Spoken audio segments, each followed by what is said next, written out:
Hi friends, Sujatha natural మట్టి పాత్రల తయారీ చూస్తున్నారు ఫ్రెండ్స్. ఇవి బిర్యానీ అట్కల పైన మూతలు. ఇవి 3-4 సైజుల వరకు ఫిష్ కర్రీ మీన్కి, మన బిర్యానీ హండీల మీన్కి కూడా ఫస్ట్ ఇట్లా మధ్యలో రంధ్రం పట్టుకొని ప్లేట్ లాగా పట్టుకోవాలి. ఫస్ట్ పట్టుకున్న తర్వాత ఇట్లా గుబ్బిల్లాగా కనిపిస్తున్నాయి కదా, ఇవి ఇట్లా తిరిగేసి చేస్తామన్నట్లు.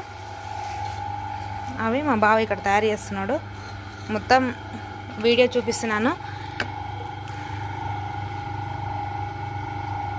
ప్లేట్ అనేది ఇట్లా మొత్తం బోర్ వేసుకోవాలి. బోర్ వేసుకొని పైనకి మొత్తం మట్టి కొంచెం ఎక్స్ట్రా అనేది ఉంచుతాం అన్నట్లు ఫస్ట్ ప్లేట్ తయారు చేసుకునేటప్పుడు.